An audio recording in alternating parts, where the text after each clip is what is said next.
You're now about to go deep with Dan Good. Quiet on set, thank you. Yeah, that's right. Going for a take. Standing by. You tell them, man. And action. See, that's the AD in you coming out. That's the inner AD. Yeah. Yeah. See? Absolute silence. Listen to that. It's beautiful. It's the voice. See, that's what we want. Now just keep that the same all the time. 10-4, I'll try. Andrew, brother, what's going on? Mate, it's good to be here. It's good to see you again. It's been a while. Yeah, been a while. What, couple of weeks? Couple of weeks. It's been too long. I think so too. I think so as well. Yeah, man. I mean, you know, we were on set having a good joke around. I got to say, bro, I'm just going to put it out there straight away so everybody knows. You're one of my favorite people to be on set with, hands down. Thank you. I appreciate it. You know, the same goes to you as well. I love it. There's mutual love going on there. There is. It's a whole nother vibe, isn't it? It's just all positivity. It's high vibes. It's excitement. It's fun. Yeah. Oh, man. It's rowdy in a good way. You know what I mean? Yeah. Like, good vibes. Yeah, I'd say, man. And that's right. And we had one day there where you weren't on set with us and, man, we were all feeling it. You know? We were missing you. I appreciate the positivity.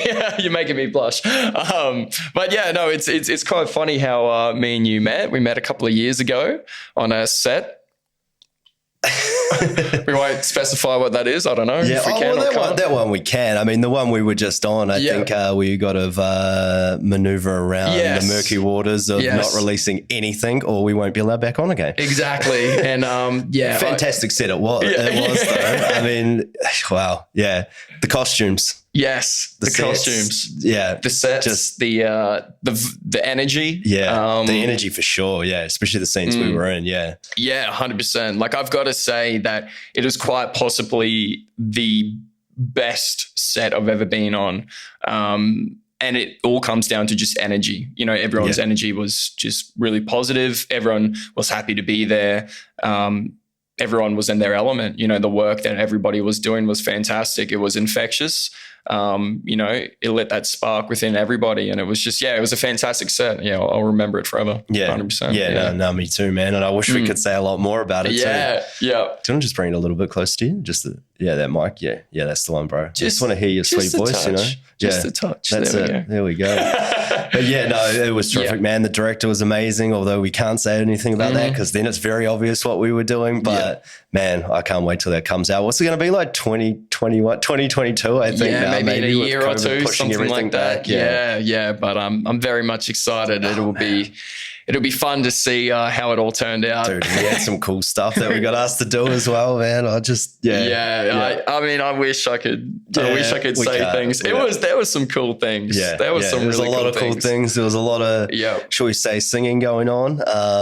There's a lot. It's just a lot of commotion. Yeah, a lot of commotion. A lot of positive memories were formed there. They were. A lot of funny moments. Yeah. Once again, I wish I could speak about a lot of these funny moments. But I guess a couple you could that weren't exactly on the set per se. Any come to mind? Well, I mean, there is one in particular. I guess we could start this off in a comedic way. We were all sitting there at unit base. All of us were there, and all of a sudden, it was silent. I mean, you know, it was dead silent. It's been a long day. It was like 15-hour day. It was like a 15-hour day. Yeah. Like no one was talking. It was super silent. All of a sudden, this lovely, lovely lady walks along and she peeks her head in the tent, sees Dan, says, and comes in, "Hey Dan, I'll text you later." And then all of us guys were like, "What?" Yeah.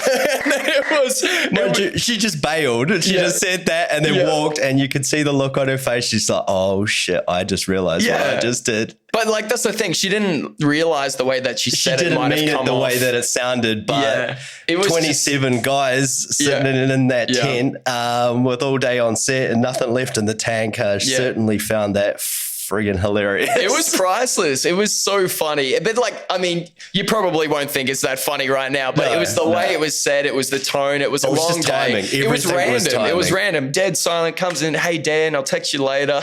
Your face goes red. We're all like embarrassed. Woo! But it was harmless. It didn't mean anything. It was, but that's why I was embarrassed. I'm like, oh no, girl, you did not just say that in front of everyone. And then boom, drop of a pin. You just start pissing yourself. Almost fell off your chair laughing. Yeah. You could not take it. Well, because I was quite out of it by that point. It was a long day. So I was hysterical. But the funniest part then was after that moment happened, she obviously walked off and we were all having a laugh. And then myself and another friend of mine, John, who was sitting next to me, we were like, oh, wouldn't it be funny if this joke kept on happening? And, you know, there's more and more people coming through saying, hey, Dan, I'll text you later. I'll text you later. So John was like, why don't you go get somebody else to say the same thing, like walk in, make the timing perfect. Don't tell Dan about it. Let's just make it happen. So I've then walked away in a very sneaky way. And I've stood there like in this walkway as all these people come by. And I'm like, oh, hey, can you help me out? Can you walk into this tent and say, hey, Dan, I'll text you later? And then sure enough, I think we had like 4 or 5 people come through. It was because all the extras and all like the young ladies and the dudes and the 80s and everyone was walking past our tent the whole time to leave and go off the studio lot. Yeah. and we had a few of my friends help me out. We had the ADs come in and I think it was first that there was another chick came past and said the same thing. And I'm like, what is going on? Because you were totally put on the spot. Well, we were oblivious. I didn't know what was going on. Neither did the other guys. You did, and you still lost your shit. And it was just had the same effect basically as it did before. And then another dude at a male and a female AD came and gave our speech, you know, guys, you're going to go in and take your outfits off soon, you know, and before they walked away, oh yeah, Dan, I'll text you later. Yeah, exactly. Like it was this really inspirational speech. Great job, everybody. Awesome. Man.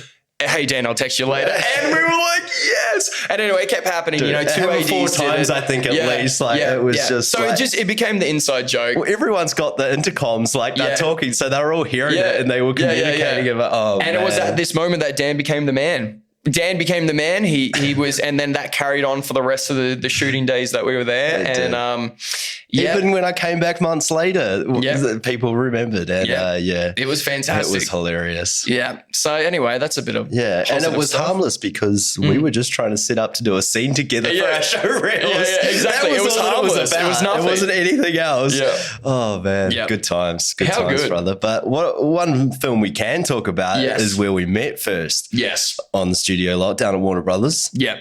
Yeah, so we both worked on Aquaman quite a few years ago now, and that's where we both met. And yeah, that was really fun. That was, I don't know, maybe the second or third maybe film that I ever worked on. Big film. Big film. Really good experience. Met a lot of great people like yourself, and it was just fun. You know, a lot of memories that, you know, obviously will last for a lifetime. I mean, once again, you know, stuff that you can't really chat about, unfortunately, but you know, it was just a really good vibe. Really, really good vibe. So yeah, I loved it. I mean, we can't speak about some of it. The movie's done. It's gone. It's released. Like, you know, I mean, we can't talk about like the larrikin stuff, but I mean, it was cool. We got to play Russian submariners, you know, watch Jason Momoa absolutely destroy it was special cool. ops pirates. And it was cool. If anyone's seen the film, it's at near the start, right? And they're in a submarine and we're there in the cockpit doing our thing. And one of the pirates comes in and just absolutely guns us all down dead. So we have to play dead this whole time for probably about 3 weeks. Just playing dead for 3 weeks straight. And watch Jason Momoa walk in there and absolutely obliterate these special ops pirates who are actually stuntmen the whole time throughout the film. And they're on wires, getting thrown left, right and centre around the room, getting thrown into the periscopes, getting beaten up against fake door walls. And fuck, it was cool, man. It was awesome. It was so good. It was a really good vibe. And we had a bunch of us sailors that were there was probably only 8 of us, maybe? 8 or 9 of us in that cockpit room for like 3 weeks, 3.5 weeks. And you get a tight-knit bond, don't you, when you do 100%. Any film like that. But especially because like you spoke about before with the energy on set when we were doing that, and it was just like, it was just awesome the whole time. And we would joke, you know, we were there to do a job all the time, but when we had the downtime, the lads would just get together and we had the funniest stories being told. Yeah. Oh man, we definitely can't talk about some of those, but especially Shane's story. I wish we could tell it. Oh man, it was just a good old time. Sorry, it's all coming back to me now. Man. It's all coming back to me. So good. He was probably watching this going, don't say it.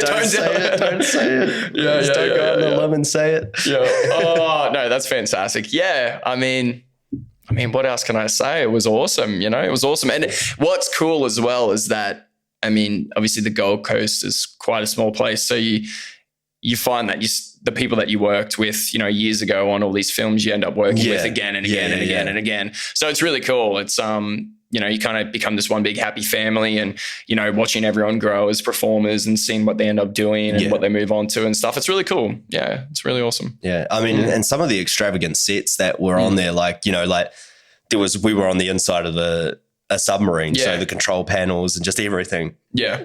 Pardon me. Look legit. And then you go like on the outer parts of the submarine where they built a goddamn submarine with a lot of, we'll say, green cloth and everything over it, because obviously there's a lot of CGI goes into some of those films, but just, some of the sets like Atlantis and things like that they did, just like they build all that stuff from scratch, like a lot of it, and a lot of it is CGI too, but amazing. Production design was incredible. You know, set design was incredible. Costumes, everything was to a T, you know. It's just when you go on those big studio films, I mean, they'll got $100 million plus, some $200 million plus sets, and just the money and the detail that goes into those costumes and the makeup and just everything is just extraordinary, really, when you see how it's done and how it's made. And if you ever get a chance to like see those behind the scenes footage and things like that, it's something to see for those at home that don't know how the movies are sort of made, you know, like, and you get a good insight into how it all goes down. It's that's wicked, man. Yeah, 100%. And you know what it is? It's sets like those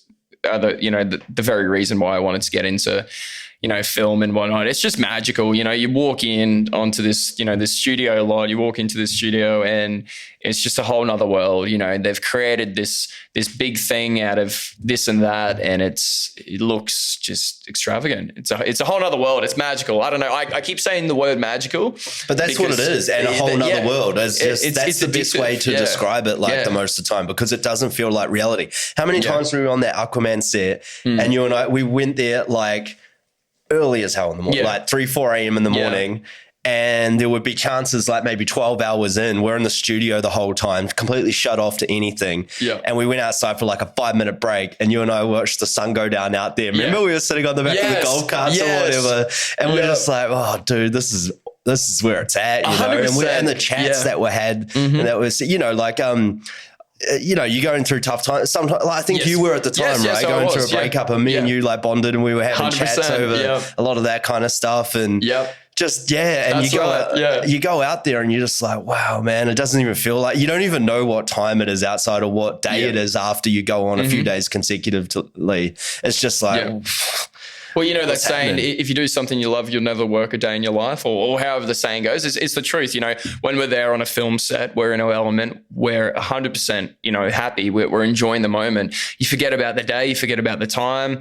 You know, it all kind of molds together. And, you know, I remember sitting on that buggy just out the front of the studio, and the sun was going down, and I was thinking in my head, I'm like, I'm going to remember this moment forever. It sounds corny, it does, but I still do. Very vivid. I still remember it as well, man. That's what I mean. And it was one of those, like, we met and we'd already had, mate, I don't know how long we'd had on set there. Like, that was probably one of the first weeks we were there, was it right? I mean, I'm not 100% sure. Like that, and it was like we were all, you know, buddy, and, you know, you get along and stuff, and it was fantastic. But it was like, they were like the little moments where we're like, you and I really like formed a good bond, you know? And then it's like, and when we see each other again, like next day, we're like, yeah, brother, 100%. What's going on? Yes, here we go again. The dream team. Yeah, man. It's so good, bro.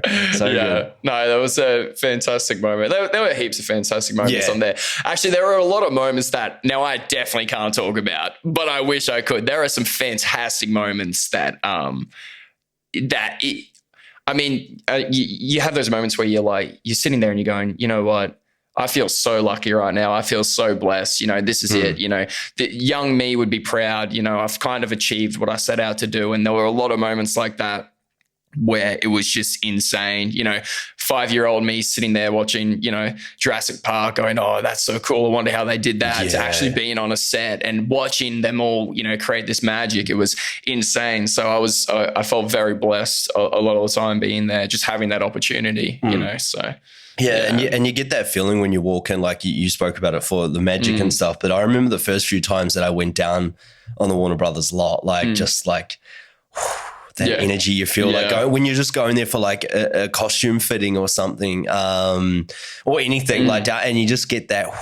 Yeah. And like for years, man, that kept happening. I mean, I still get it like once I'm in there, but it wasn't the same as what it was at the start. Like I didn't think that was ever going to fade, And it doesn't really, but like the real core, like, whoa, I can't believe I'm down here on a movie set like this. Like, growing up from a small town in New Zealand, like I never thought I would end up like doing this, but I kind of thought there was higher places to reach, like I'd always believed in that. But to actually be there, it's so surreal. Yeah. And it's just, it's a cool thing, man. And onward to bigger and better things, man. Oh, 100%. Yeah. And it's like, just such good times, man. Yeah. Yeah. It's like, I mean, how cool was Jason Momoa too on set? Yeah. Yeah. Really cool. Yeah. Really, really cool. Super nice guy. I remember some funny, like he's just joking around with the stunties, like, and like us the whole time between takes and just so relaxed and just doing his thing, man. I mean, it's cool to see. And Chris Hemsworth for the same thing when it like very similar, like on set.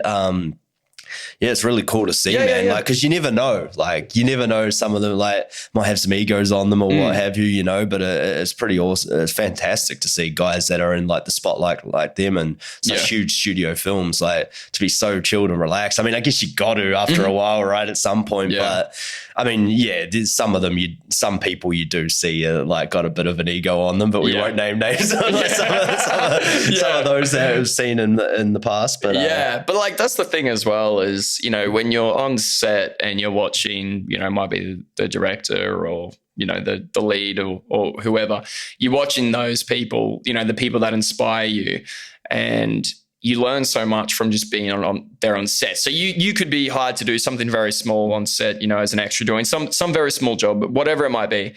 But, it might be something that doesn't super excite you and whatnot. But while you're there, you're kind of taking everything that's going on around you. So you're learning stuff from that actor that, you've been watching on film for so long. And you're like, oh, that's a really cool technique that he or she uses. That's something that I'm going to apply to my, my kind of work.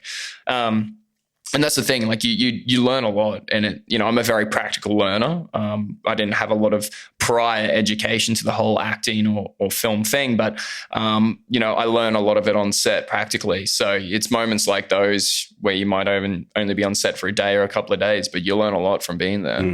So, and the little moments in between as well, because it's like big studio film like that. There's so much chaos going on, like so many extras, so many makeup artists and costume people running around, directors, assistant directors, like lighting and just stuff everywhere. And there's like stop and start a lot of times, and just watching their little moments of how they operate between that, and then how they, settle themselves and then go in and do the take. It's kind of crazy to see. Like, it's like you wonder how they can be so. I mean, obviously they've been doing it for a while and they're trained, but it's because you just get so excited on those sets. I mean, sure, they probably don't as much, now after being on them a long time, but those little moments, just how they operate and how they deal with that stuff and the constant resetting and, start and rolling again and having to do the same thing so many times over, especially because you get that chance and opportunity when you're dealing with a big budget and on a big film set like that. It's really cool to see.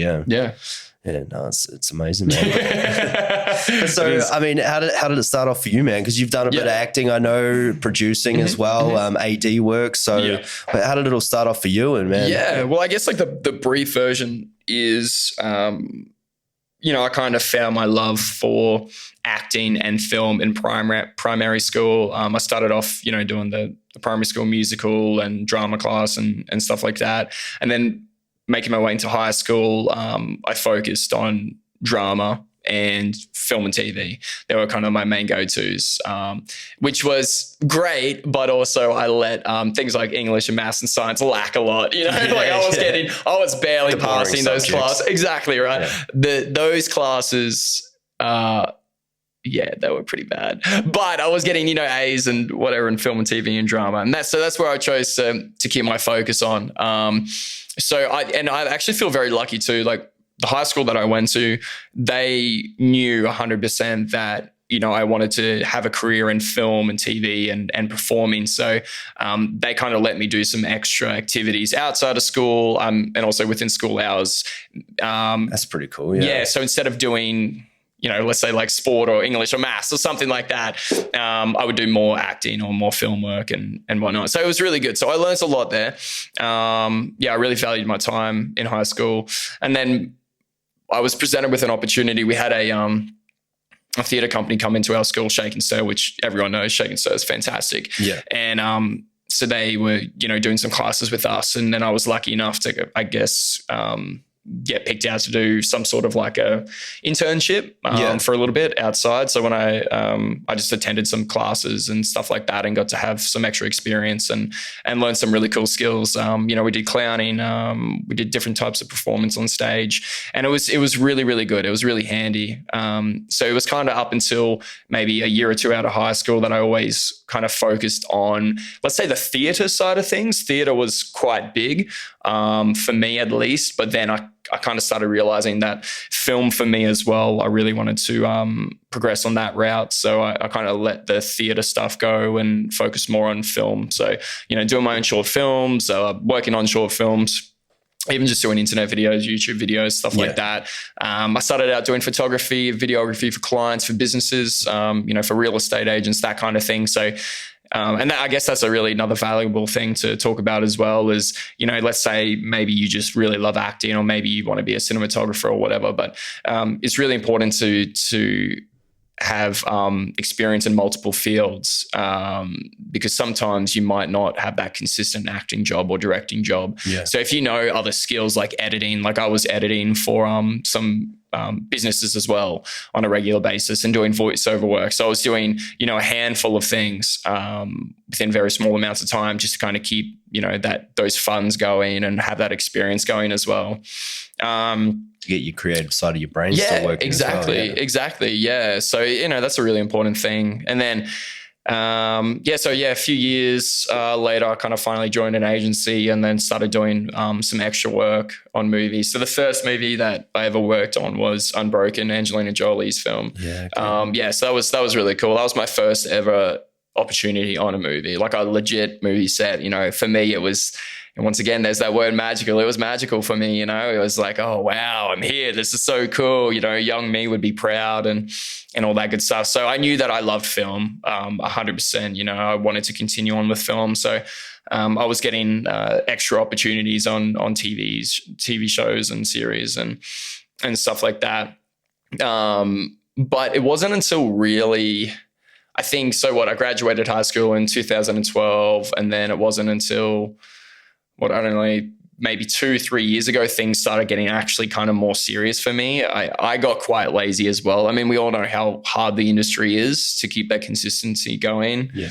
So I've tried everything from photography, videography to editing to, acting and directing and producing, and just nothing was really sticking long term. And, I got frustrated. So I kind of gave up and, I started working other jobs like, being a construction laborer and working retail and other things like that. But that didn't really serve me mentally. It wasn't very fulfilling at all. It just made me feel worse. So I eventually ended up, it's actually a really cool story is I was at a job. So the job before I became a full-time performer, I was sitting there in the office and I was just absolutely miserable. I won't obviously name the company or what I was doing, but it was like an admin job, right?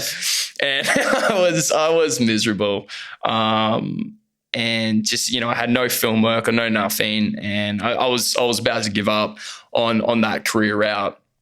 And then, I remember the year before I had some work on like Movie World Friday nights. So they do this, the whole scare mazes and stuff like that. Yeah. So I did some brief work as a scare actor, and I really enjoyed that. So when I was sitting there at work, supposed to be doing work, I ended up emailing the creative director at Village Roadshow Theme Parks, so at Movie World, Chris Grew, and I ended up emailing him and saying, hey, was there any opportunities going at this current point in time? And luckily there was an audition going for an announcer.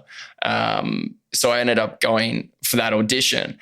But 2 weeks prior to that, I had my tonsils taken out, or a week maybe prior to that, I had my tonsils out. So I had the audition material, but I wasn't allowed to talk. Like after surgery, I mean, obviously my throat hurt, my voice was shot. I'm not supposed to be talking. I'm not especially not supposed to be yelling or anything like that for, I think it was like a week and a half or 2 week healing period or something. Yeah. And so I had this audition coming up. I think it was even like less than a week after the surgery itself. And I was like, oh no, I'm just going to miss out on my opportunity. So anyway, I ended up rehearsing the lines internally in my head, and I never really spoke them until the day that I got there. And luckily enough, they kind of knew that I just had my tonsils taken out, so they were kind of okay with it. But that was the first time that I spoke in like a full week. Oh, no. And I was so nervous. I never said the script out loud.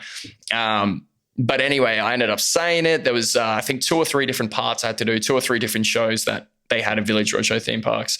And I ended up just belting it out. Like I was yelling and everything, and my voice didn't give out, which is fantastic. But I'm like, this probably isn't good for my voice either. But yeah, the audition went really well, and I was lucky enough to actually get a job there. So starting out as an announcer, which I was really thankful for. And of course I quit my job, that office job, straight away. They weren't too happy by that, but I was like, I am out of here. Like I was out within a few days or something like that. And then I started, as a full-time announcer. And then I started doing some more work, doing some shows at Movie World as well. So I started out doing Hollywood Stunt Driver 2. So there's 2 roles there, Dave and Morgan. So I do those 2 roles. And then also there's a Western show. So I ended up doing Bart and Rufus as well. So not only did I get to, I guess, hone in on my announcer skills, my hosting skills by hosting shows like the Jetstone Extreme Show and other little events like SeaWorld Carnival and stuff like that, but also got to really touch on my acting skills. Because that's something that I didn't work on for quite a few years. When I was in that rut mentally, I didn't train, I didn't practice, I didn't do anything. So this was literally starting out new for me. And that's another thing that I can suggest as well is, when there's no work, you kind of got to make the work. Or if there's no work, you kind of just got to keep that training up because one day an opportunity will come up. And if you're not ready for that opportunity, you're going to miss out on that opportunity, right? I am lucky to just get over the line. Someone that didn't study for years and just happened to get the job, that's lucky. I feel blessed. So, but anyway, so getting into those shows, it's funny because yes, I did have some prior experience, doing theater and whatnot. But when you stop for so many years and then you go into, a flagship show like Hollywood Stunt Driver or the Western show, a lot of, obviously it's all scripted, but some of it is improvised. And, there's comedic timing and, sometimes things can go wrong and, you're going to be able to improvise. I was so green, it's like I started out all over again. I thought I was so good when I started out, but I was just looking back at it and I'm just like, that was horrible. But I'm thankful for the opportunity because I always say this, working at Movie World is like a free university. So you're getting paid to do what you love. You're getting paid to work on your craft and you're learning on the job, right? So instead of going to university and you spending thousands and thousands of dollars and maybe never using that skill or making back that money ever again, I'm lucky to be able to be working as a full-time performer, doing shows that I love, characters that I love, and I'm learning new skills each and every day. And, every year I can feel myself progressing and getting better and better. Some highlights for me is my favorite character by far, hands down, is playing the Riddler at Movie World. It's a seasonal character at Heroes and Villains. And it was fantastic. Jim Carrey's is the Riddler from Batman Forever. I mean, who doesn't love Jim? You know, he's crazy in all the right ways. I can see you channeling that. Yeah, he's positive. He's flamboyant. Yeah. He's just wild. You know, super ADHD. I mean, I'm ADHD, so you know it's.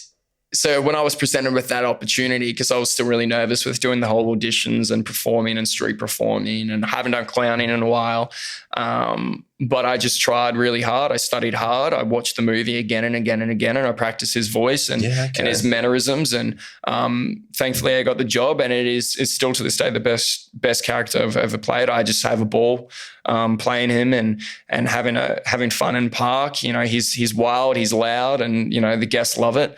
Have some of the best memories playing that character. Yeah. But yeah, I'm thankful to.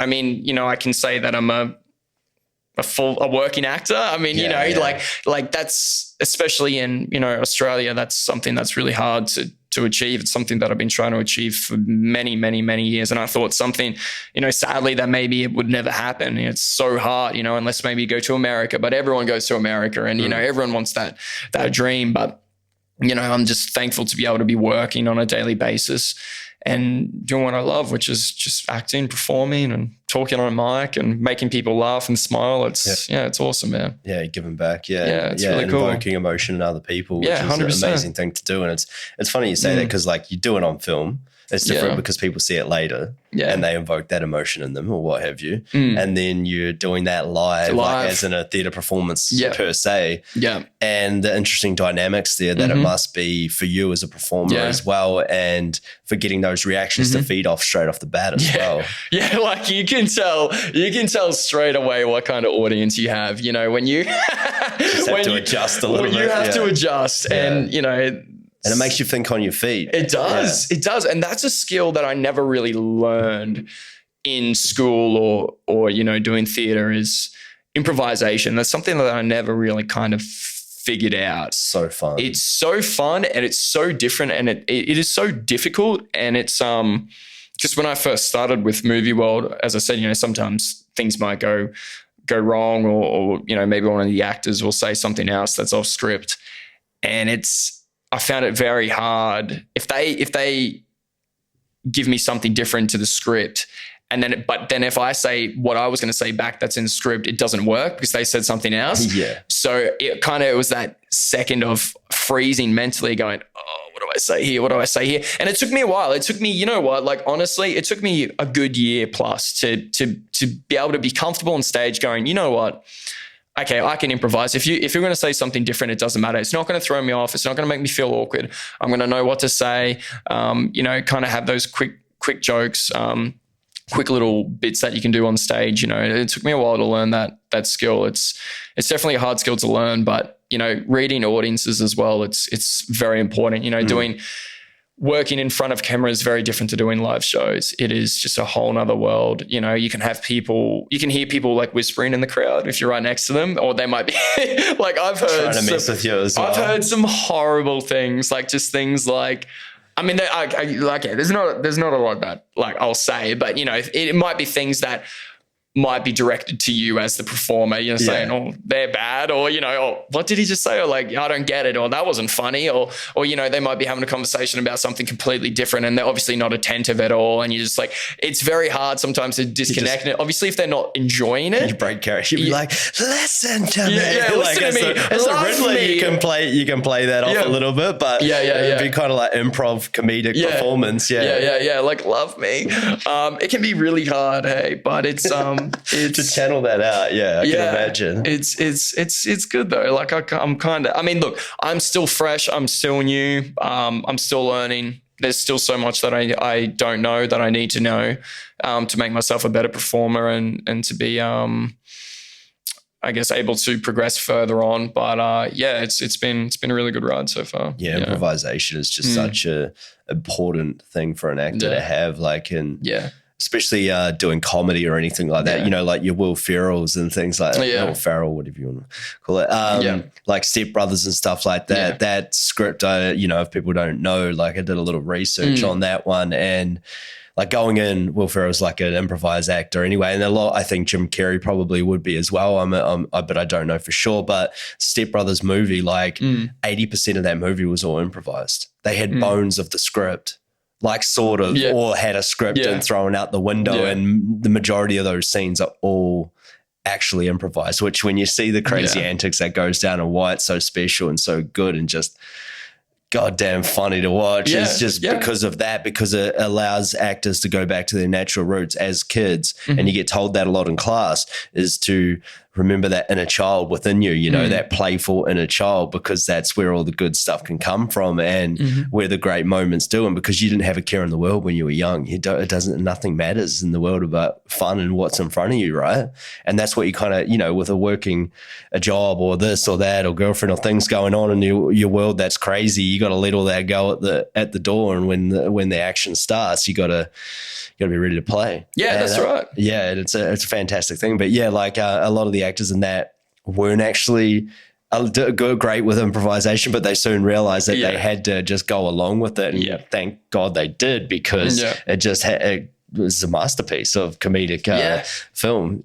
Yeah, sometimes, you know, things that are thought of on the spot, you know, those random moments that come out of your mouth end up being the best things ever. You know, it could be, it can make or break a show. It can be really funny. You know, maybe it is off script, but, you know, maybe it worked, and then you'll end up seeing that exact line or word in the script, you know, the next day or something, you know, because moments like that happen, you know, and it's important to have that freedom and express different levels of emotion and different ways of playing characters and whatnot. Yeah, it's really interesting. I love improvisation now. I think, you know, if I ever direct another short film or something, allow the actors to do it. Yeah. I like directors like that. It's just because it's like you can get so attached to it too. You got to honor the writer, you know, honor the words on the page, and they're there for a reason. But it is fantastic, especially when you get a writer-director that's not so emotionally attached to every little word and lets you play in the scenes. It just, the magic comes from that. I don't know how many films I've been in, like indie stuff, where that we've been allowed to do that, and it's just fantastic, man. Yeah. And even if it doesn't make the cut, it allows more emotional connectivity between you and your scene partner or what have you, or the people you're acting with, and it creates that bond in the characters more as well sometimes for the moments that might go on after, when you do the take normal, or you've already done the take normal and you go to the next scene and you're doing that. It's just creates something. And I think it goes back to that ability to being able to play, you know, and I think that's why a majority of actors got in this business, because they like to play around and joke around and, you know, remember that inner child and get in touch with that a lot of times, as well as playing obviously different and serious characters. It's just like a fundamental thing you get told when you're in acting classes to like go back to that as like a building block and then go from there, like have fun with it, you know? Yeah.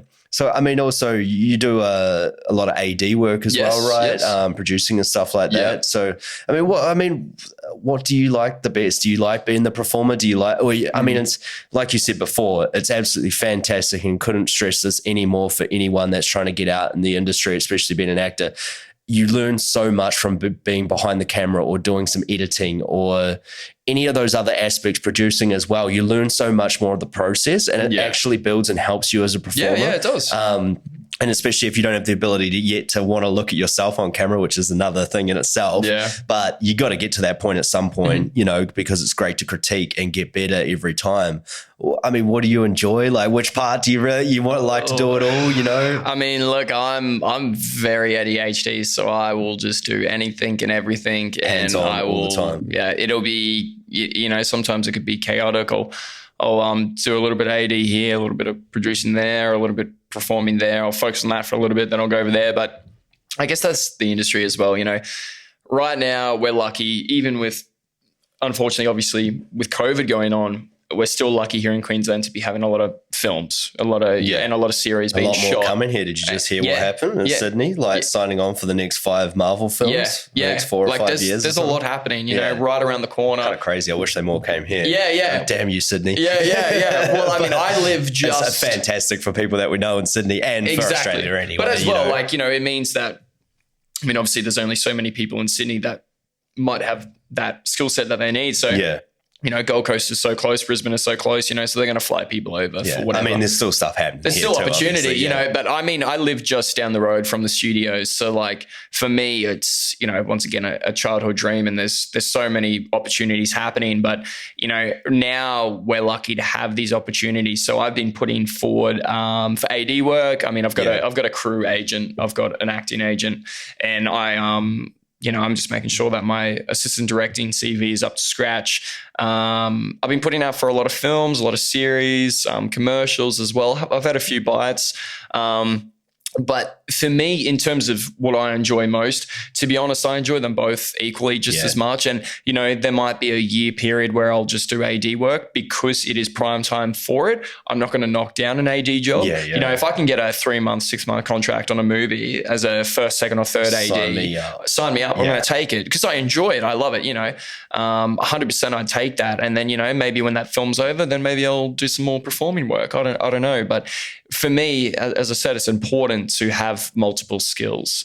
Keep them busy. Keep them busy. I know people say, you should never have a plan B. You should always have a plan A and just focus on it. It's like, I don't know. It's each to their own. But, if there's no clear blueprint to this. Exactly. It's, if you're an actor AD or an actor producer or something, or an editor, like, I still do editing work from time to time. I think it's just important to have a diverse range of skills, and keep honing in on those skills and working when you can. Always put yourself out there, always be proactive. Hopefully I have got some AD work coming up soon. I don't know, but there's also some big things coming up at Movie World as well this year. And so, there's plenty of opportunity out there, and, I can't stress enough when there's big opportunities in your neighborhood, make it a priority, work towards them, make sure your resume is looking good, even if that means you have to do some free projects for a while, like maybe you're just starting out. Unfortunately, sometimes you do need a few credits to be able to, I guess, get recognized or be accepted to work on these bigger productions. Unless you've got someone that gets your foot in the door, which obviously helps a lot for this stuff. Yeah, exactly. So it's just keep putting yourself out there. But now's the time. Hey, COVID's been horrible. Obviously for everyone around the globe. It's really stopped a lot of industries from running properly, and obviously especially film industry as well. But the fact that we can still have these movies being made, in restricted circumstances, but there's still movies being made and there's still opportunities, there's still jobs. So it's it's not all bad. Yeah. That's right. Yeah.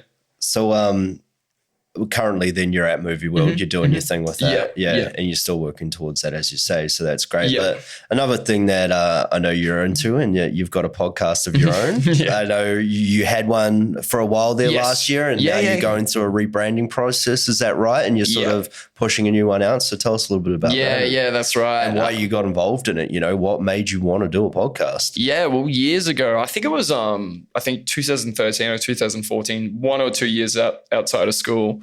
I guess to give you a little bit of a, history and backstory on it, I've always been someone that's been super anxious and super, I've had a lot of lows, I've suffered from depression on and off for many, many years. I was diagnosed with ADHD when I was a child. So I was, put on Riddler and dexamphetamine, for kind of my younger years in school, because I struggled focusing on, the important things like English and maths and all that kind of thing. So kind of growing up was hard in that respect. I lacked a lot of motivation and a lot of direction as well. And trialing a lot of new different medications and therapies and whatnot. But, the one thing that's kind of all kept me going was, the film work and performing and wanting to get into that line of work. So, it's really kind of been the savior in that sense. I guess that's kind of what kicked off my passion and love for wanting to help others, is because I know what it's like to feel, so down, so low. And, I had a lot of my friends as well going through similar things, and it kind of inspired me. I always had a passion inside, a side that's willing to help others and put others first and do my part, for this world. So I remember, I think it was 2013 or 2014. One morning I just woke up and I was kind of like, I had enough of feeling this way and kind of watching a lot of people around me, falling, down that kind of dark rabbit hole as well. And so I was like, you know what, I'm going to try and make a difference here. I'm going to try and save somebody's life, or, spark, positive thought, or make change. So I thought, well, why not, with my love of film, why don't I tie that together with my love of mental health and make something on a platform to help educate and inspire others to get help and maybe learn something about themselves too. So I ended up shooting this project called A Better Place, Depression, Anxiety, alongside with NLSF. So Nicholas Levy short films. And we ended up doing this, I think it was like 7-month long project. And essentially we ended up going around Brisbane, and also, outside of Queensland too, getting a few celebrities on board and radio stations talking about depression and anxiety. Because, these days, obviously people are kind of more understanding of it, and, things are getting better and whatnot. But, even back then and even still now, it's still, kind of very much in the dark. And, some people don't really know how to deal with people that might be going through depression or anxiety, or having suicidal thoughts, or drug abuse, alcohol abuse, or different types of mental illnesses and disabilities as well. So, we interviewed different celebrities that are in the industry that went through similar things, and we got their story and their take on it. And then we also got them to share some inspiring words, some words of wisdom for other people that might really look up to them and that might resonate with what they're going through. And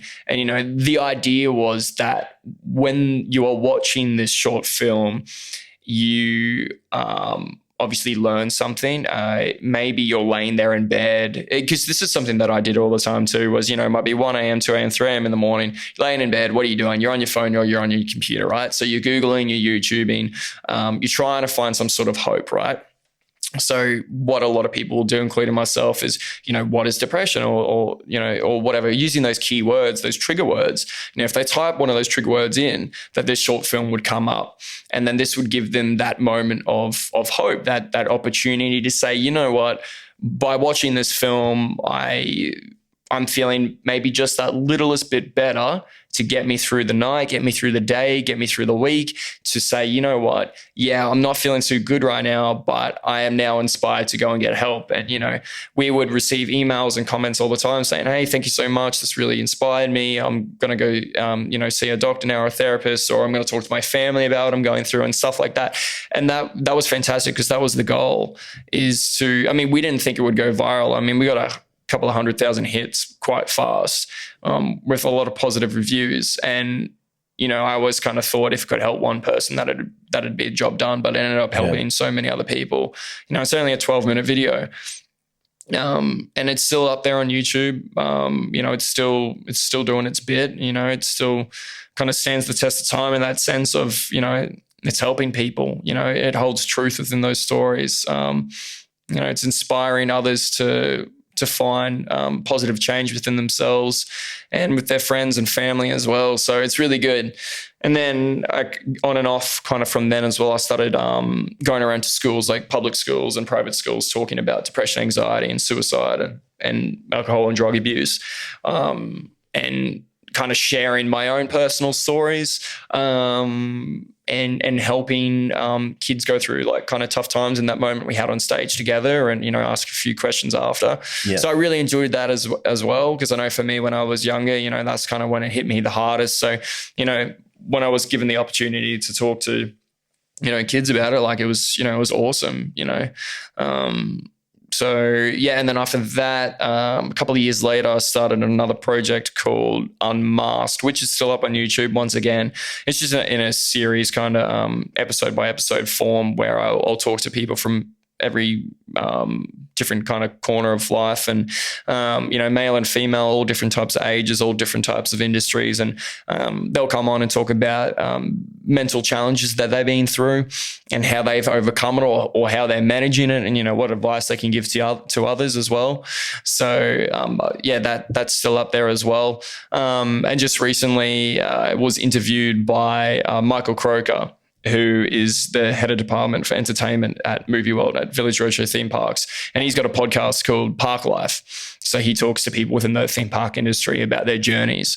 And he presented me with an opportunity to talk about, obviously, the mental health side of things, and what kind of sparked that interest, and, you know, ways that I've been able to bring those two professions into each other, and performing and all that good stuff. And yeah, so I'm always kind of doing a bit of both. Hey, whether it's, you know, AD or producing or directing or acting, I'm always tying the mental health side into things. As well, I'm in the process of creating my own podcast, essentially rebranding what I've done on YouTube, you know, time and time again, just rebranding it. We're not super, I guess, locked down on a name yet, so I won't say too much yet. But, you know, it's pretty much the same thing like we're doing here, but just, you know, talking about mental health and talking about those mental challenges in everybody's day-to-day life, you know, in and not in the industry as well, you know, different types of industries. And because I think it's important, you know, and that's the thing. If we can have everybody, or maybe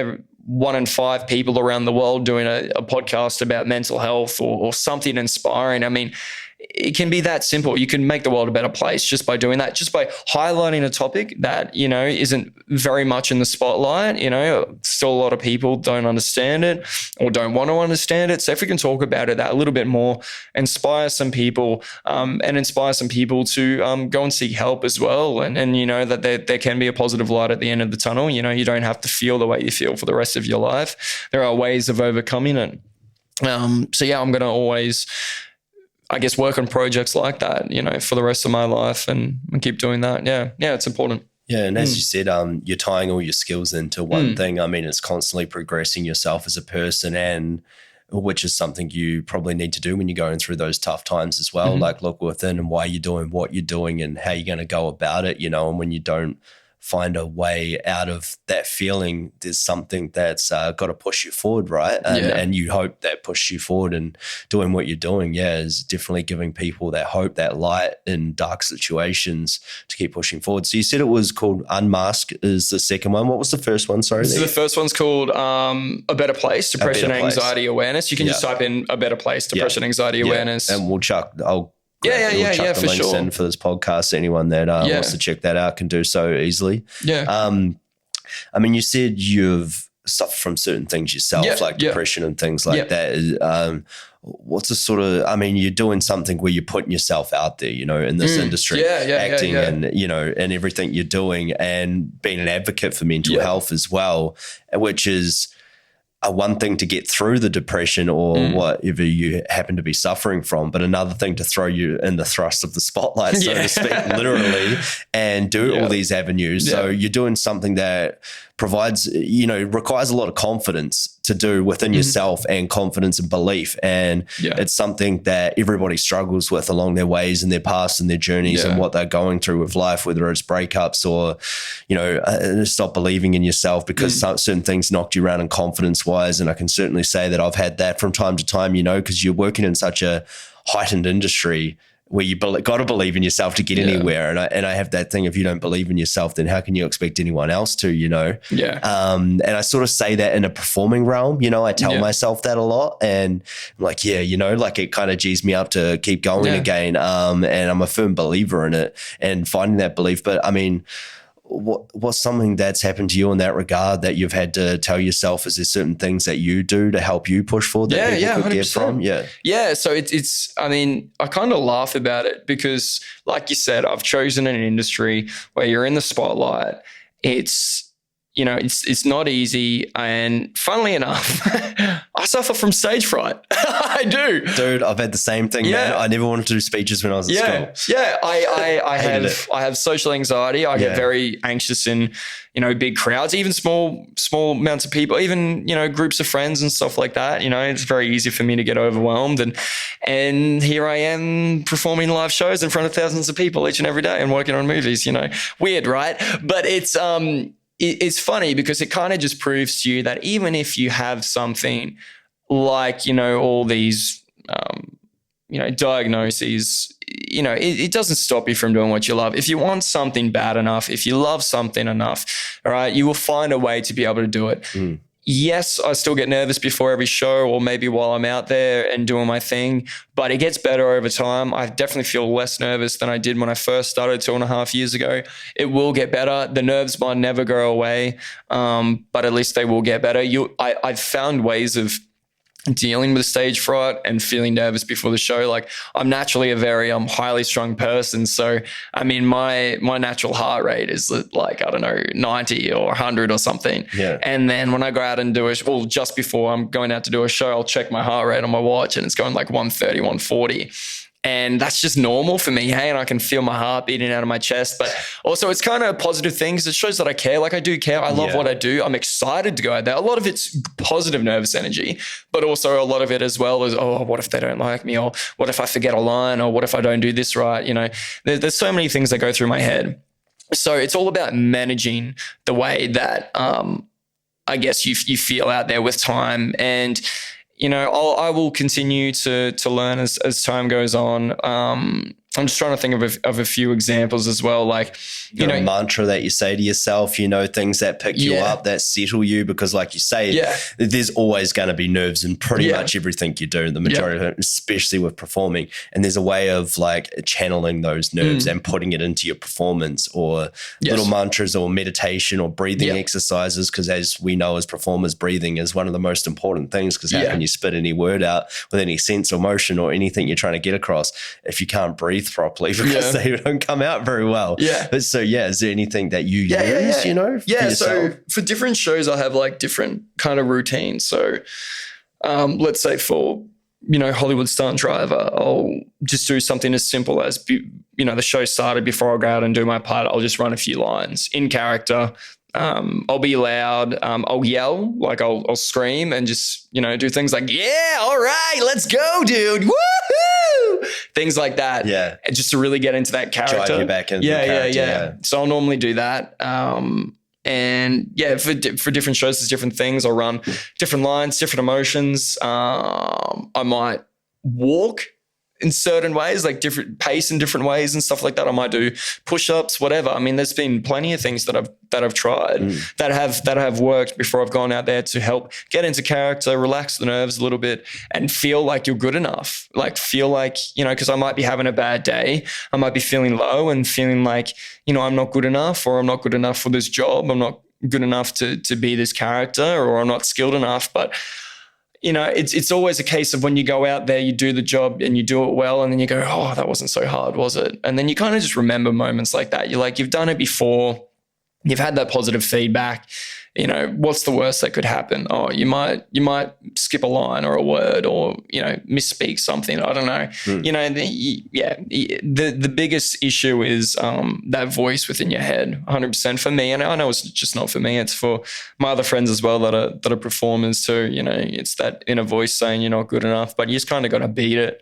And, you know, being someone that still goes through, you know, depression and anxiety and whatnot, you know, it's I'll have those bad days, but then when I get to work, I'll still be having that bad day.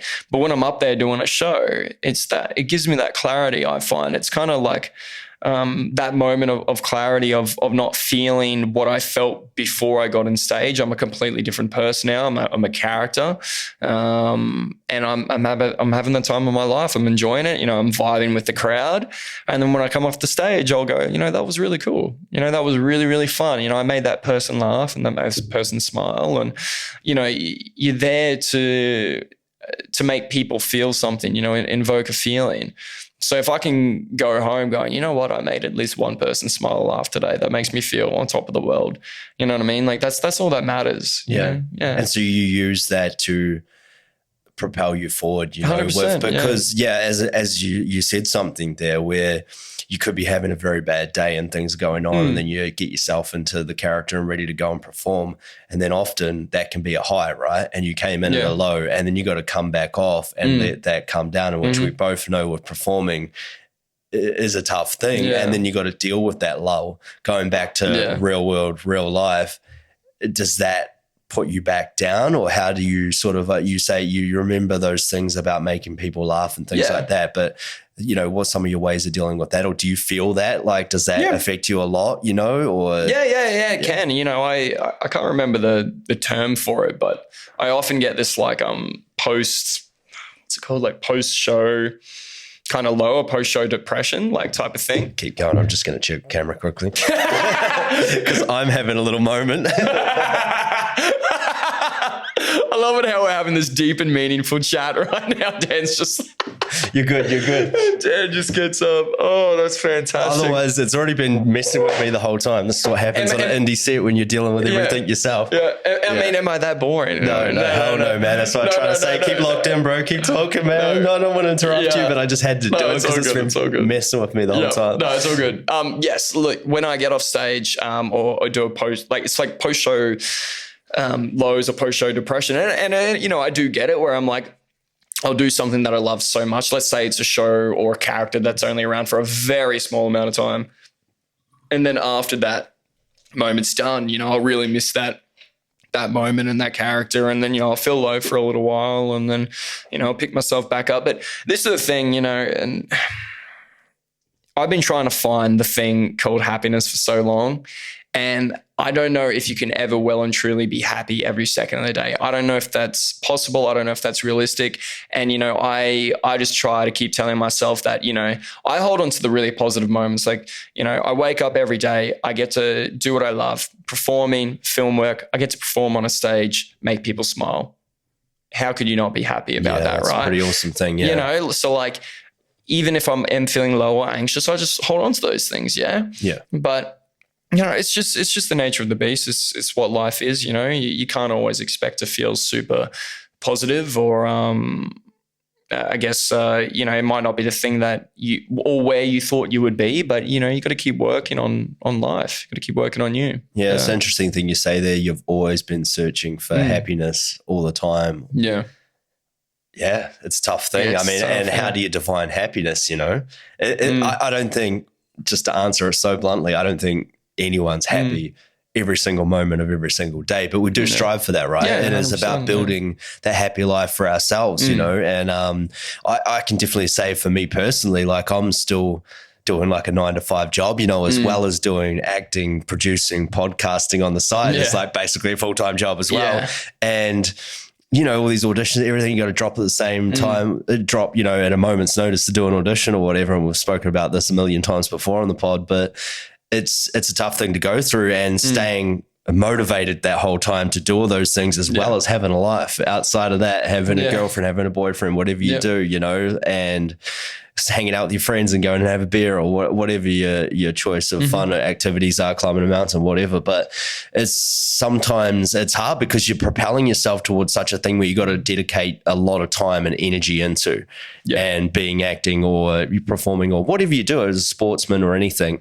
And you got to be locked in all that time, and you do have to dedicate the majority of your time to it, and you may be lacking in some other areas. And it is something for people to understand as well from the outside looking in, partners of people that do that. And you got to understand that's just how they make it, how they be good at what they do. But you got to be able to clock off for a moment there and actually enjoy the things around you as well, because it makes those other moments so much special. So it feels so much special because you get the opportunity to do what you're doing and you love what you're doing. Yeah. It's a tough thing, but finding happiness all the time. I think it's just trying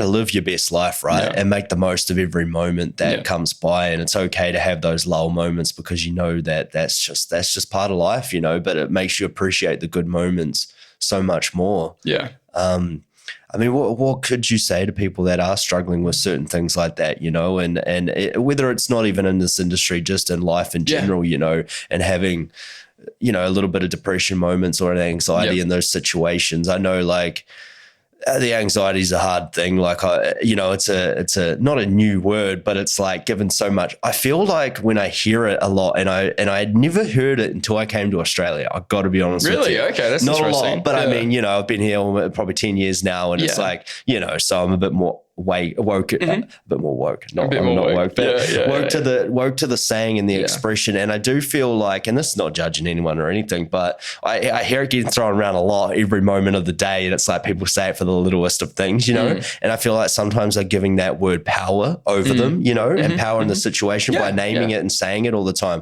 100% it's a real thing. I understand that. And, you know, had bouts of it myself, you know, once I realized what it was. But, you know, like how do you navigate that then? Well, I mean, I guess kind of the best advice that I could give people is that You might have anxious thoughts and feelings potentially for the rest of your life, right? So, if you are a naturally highly strung individual and you do feel anxious, or maybe you have suffered with depression for quite a long time, instead of looking for, I guess, maybe getting rid of it completely, learn how to be comfortable with it and learn how to adapt with it, learn skills on managing how to effectively function with it. That's the thing. We always look for that quick fix, like happiness. So of course people want to find that quick fix. I don't want to be anxious anymore. I don't want to be depressed anymore. I don't want to have this addiction to this. Maybe one day you won't feel anxious anymore. Maybe one day you won't feel depressed anymore. But until then, you need to be really proactively working on it in order to manage those things. So, it doesn't matter what industry you're in or where you come from. Everybody can feel depression and anxiety. So we all really just got to work together and help one another out. If you are really struggling, as I said, the internet can be a wonderful thing. And it's really saved me a whole bunch of times where I might just type in, help or whatever. And then, there's some fantastic people out there spreading, some awesome motivation and educational material on, you'll find people you connect with that are going through exactly the same thing you're going through, and you'll know that you're not alone. You know what I mean? Yeah. But, there's not one single blueprint that's, try this. It's, everyone's different. But, I'd say just hang in there, and, the friends and family around you that are worth having there, keep them around. Your career is the thing that will propel you forward. I'm a very career-driven person. Even though, as I said, the film industry can be hard and performing can be hard and might not be consistent. Maybe it doesn't pay real well all the time. And maybe you'll be broke and eating baked beans for months and months on end and, having a couch surf. I've been there, I've done that. Maybe that will happen for a large part of your life, but at least you know that you're still working towards that one thing you want, and that's the career, that you want. So, never give up no matter how hard it gets. And then, it'll get tough, that you'll have those inner demons, you'll have those people around you that don't believe in you, but you just got to stick with it. Yeah, find what works. Yeah, find your true power within that, because there's always going to be people that doubt you or the naysayers, and things that you're trying to do, especially if you have big dreams as well. But also it's, you don't, not everyone's striving to be an actor or a performer, and having those career goals too. But I mean, I think it's life goals as well, by having that happy life, as you say, like a lot of the times it's like whatever it is that you truly want and desire in life, just keep working at that consistently and believing in yourself, or find ways to motivate yourself and believe in yourself within all that. Confide in other people that are in the same position as you are. As you say, there's a lot of YouTube videos and things out there, but people to talk to as well. If you don't want to watch a video, you want to actually interact with someone, there's a lot of ways to do that, of reach out to someone, a friend, and just remember the positive moments in there, that it's going to get better, right? As you said before, stay positive and just keep working at it. But yeah, that's the thing that I just sort of was trying to touch on, is like,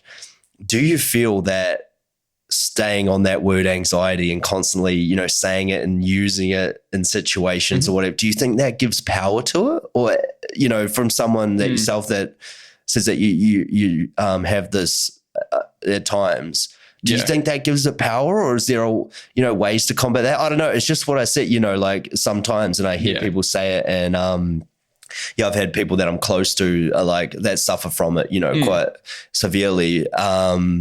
And, I see the ways of like they deal with it and ways to help them deal with it. And that's awesome, because I feel it's great that they confide in me to try and get through certain situations. We all have it, and we all got to help each other, obviously. And if you care about someone, you want to help.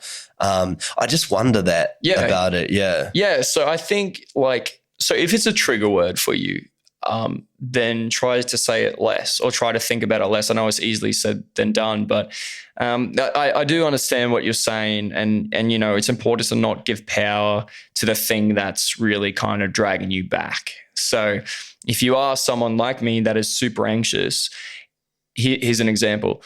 A way to combat that momentary feeling of being anxious, for instance, for me, when I go out on stage, if I'm walking to the show and I'm just about to do the show and I'm doing my warm-ups and all I can hear in my head is, you're going to stuff up, you're going to miss a line, or I'm feeling anxious. Oh man, my heart rate's really pumped and I'm really hot, I'm really sweaty. If you keep going on and on and on and on, it's just going to get worse, right? You're going to go into this spiral and you're going to get yourself stuck. So don't feed into it. Don't give it that fuel. Try to think about it less. As I said, if I let my anxiety and my depression and, my ADHD and all that stuff get the best of me, then I wouldn't be working. I wouldn't be in a job. I wouldn't be performing. I wouldn't be in the film industry because I'd be like, oh no, that's too scary. I can't do it. And no, that's why exactly. I mean, obviously you can't see it. I'm wearing a jacket right now, but I've got a tattoo right there saying, don't let anyone ever tell you you're not good enough. It's something super important to me. And if I because I've been told, plenty of times, things like that and things similar to that. And if I listen to them and go, oh, actually, yeah, you're right. I better just give up. Maybe I'm not good enough. I wouldn't be anywhere where I am today. Yeah. I remember there's roles where I wasn't able to do the accent right. And I just couldn't pick up on the character and the mannerisms. And I was like, I can never do this. I remember talking to one of the supervisors at the time for one of the shows and saying, I just don't think I can do this character. And, they were really positive about it. And they said, well, maybe this character, maybe you can't do, or maybe you can, or whatever. And they were just really realistic about it. Right. So it wasn't negative. It was all positive, but it was also very realistic. And then I walked away and I cried. And then I was like, you know what? No, I can do this. I'm being silly. I'm just going to work extra hard. And then I eventually ended up getting the accent and doing the show, and it was all fine. But you just don't let those, those voices, the bad parts about you get to you. Don't let them feed. You gotta push through them. Yeah, 100%. Yeah, and finding those little things, ways to distract you, I guess, from what you're feeling so you don't propel you forward more, because it's just a spiral out of control. Yeah, a feeling of helplessness, I'm sure. Yeah. But yeah, no, it's just, it's an interesting subject to talk about. And I think what everybody suffers from a certain extent, not, at the higher realm of it, but, the bouts of anxiety with things that you do and whatever, it's just, I'm interested to talk to you about that. That's why. And it's just, I won't go into too many more details because I don't want to, go down those rabbit holes too far. No, it's all good. No, I'm happy to talk about it. Yeah, it's not just that. Yeah, it's, But, was there a moment for you that made you want to do all this and help everybody, help people with like depression and confidence and, anxiety and what you're speaking about, and trying to help people about mental health and things like that? Was there a real moment for you that?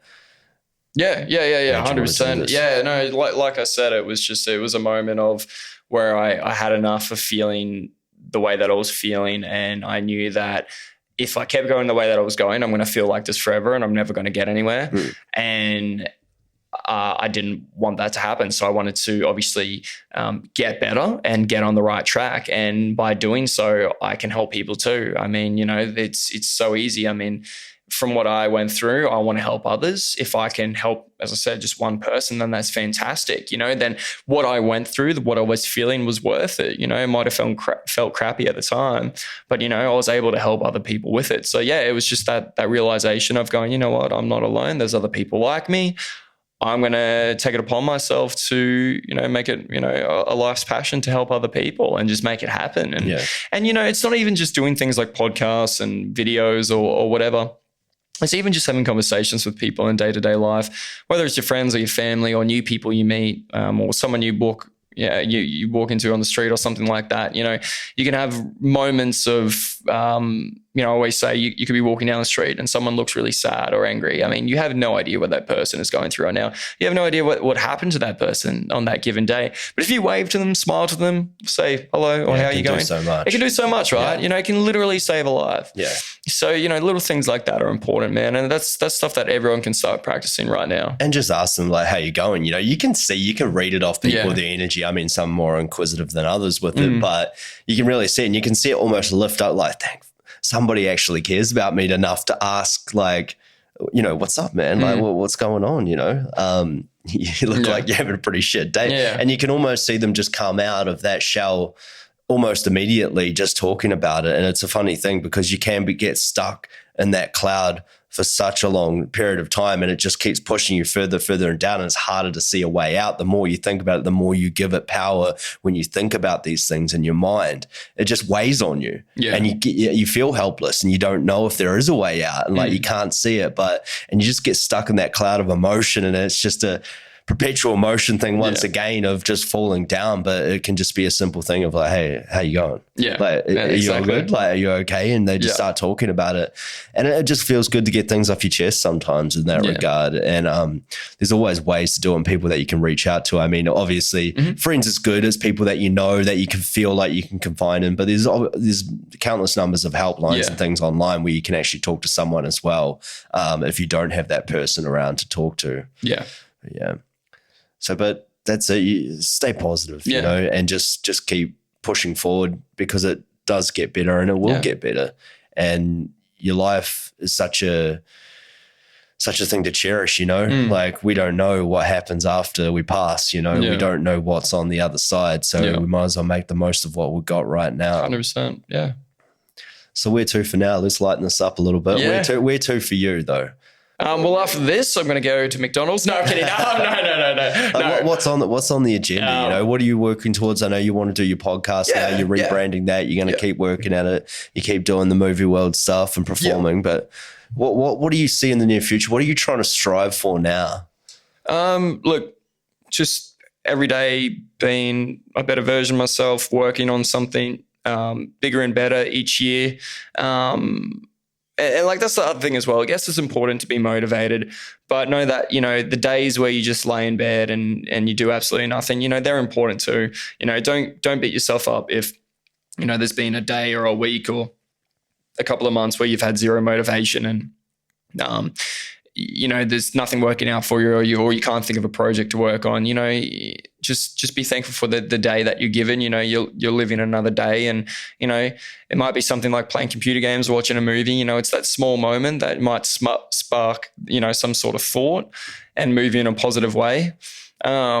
So yeah, for me, I'm just kind of playing it out day by day. As I said, I've been very, very actively putting my resumes out there for film productions, going around for assistant directing work, producing work, and performing work as well. I've still got my acting agent. I'm still being put forward for stuff. So I'm definitely staying active with that. Keeping my website updated, keeping my socials updated, all that good stuff. This year's a big year for film, so I'm going to make sure that I at least get something.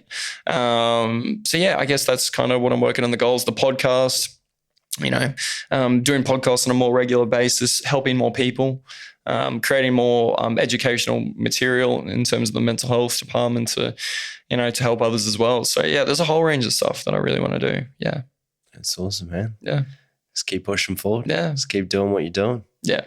No, it's positive to see, man. And like you're really shining light, like as I say, I mean, I know like sometimes you don't even realize it when we catch up on set, right? And I'm like, sweet, one of my favorite people is on set again. And we have a great old time. But then you're like, after hours and hours, we break out of it. And I'm like, so what's been going, like, oh man, I've been really struggling with, it's just like, you wouldn't even know under the surface that you got stuff going on, because you're such a inspiring, positive person to be around, and you're just always in it for a good time and there to do the work, and so that's it. And that's a wonderful thing, man. And that's why you just got to keep feeding that light, shining bright, because therefore what inspires you inspires other people. And I think that obviously seems to churn something up inside you and just keeps you propelling forward. Yeah. So, and it got you out of a hard time at times, and you just keep doing it, man. And I mean, yeah, what you're doing is fantastic. I can't wait to hear about the podcast, and actually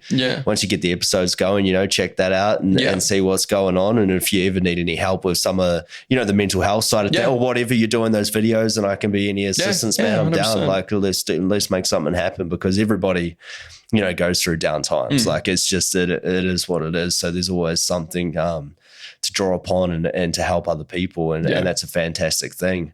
Have you got any advice for people that are trying to get into this industry, or people currently in the industry doing what they're doing, or just going about what they're trying to do in life, you know? Yeah, for sure. I think, if you're someone listening to this that really wants to break into the industry, so, let's say film industry or maybe theater or whether it be acting or AD work or directing work, whatever, the industry itself, the best way to start is working on, I started, other than, obviously schooling, but I worked on other people's university projects. So I never went to university, but I would work on university film sets, so help them with their grad projects and stuff like that. So I did free work for years in assistant directing work. Oh, me too.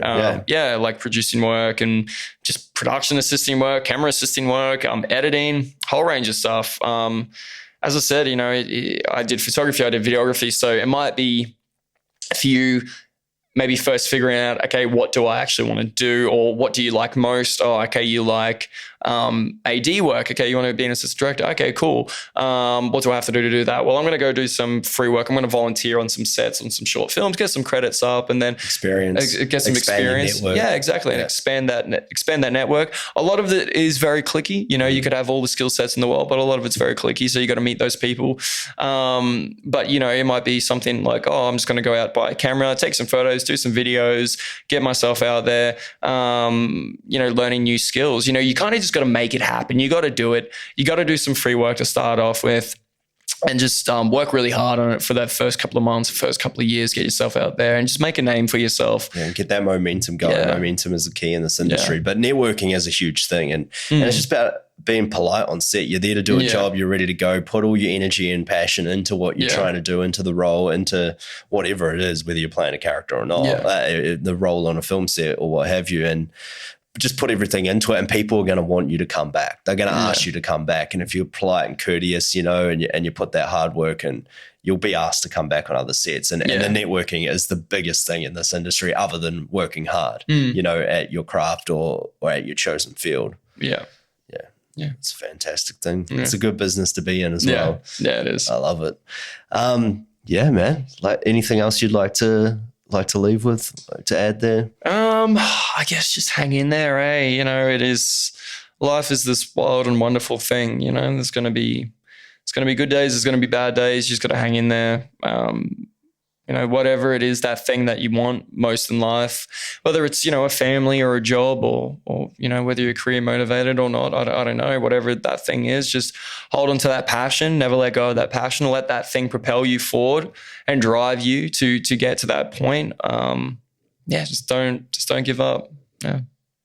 And that's it. And I say the same thing to you, my man. Yeah, I appreciate it. You're a bright, shining light every time I see you, like I say. And it's inspiring to be around people like you with the energy and the infectious nature of what you do and how you go about what you do. And we need more people like you in the world, man. So if you are feeling depressed and you are feeling alone and things like that are happening, just remember what you're trying to strive towards and do, and find some positive in that, and just keep working at that, and it'll always get better. Yeah. It will get better no matter how hard it is. Yeah. You can look inside yourself. You have the drive. You can do it. Yeah. Yeah, 100%. Righto. Thanks for coming on, brother. I look forward to hearing everything in the future, man. Yeah, you too. Righto, that's us. We're out. Yep. Woo! Did it. Another one done and dusted. Thanks a lot for listening, everyone. I really appreciate it. Love the support as always. And I hope you enjoyed the show. I hope you enjoyed this episode with Andrew. I mean, he's a real dude, and he shares his struggles that he's been with, and I think we can all relate to that in some way or another. But we've got to keep striving to be better, to be the best version of ourselves, to strive forward with confidence and belief in ourselves and achieve our dreams. And he's an advocate for that, and I respect him for it, and I love him for it. But I love you guys too. Thanks a lot for listening. If you want to follow us on Instagram, my own personal account, Dan__good, or our podcast Instagram page, Going Deep with Dan Good. And if you'd love to follow us, subscribe on YouTube, Apple Podcasts, Spotify, all the platforms. I love it. It would mean a lot to me, guys. But thanks a lot for listening. More content to come. Some great people to come on board with, and we'll be back rolling. Fingers crossed, full production for those of you who are watching the podcast on YouTube. Thanks a lot for listening. Keep grinding, baby.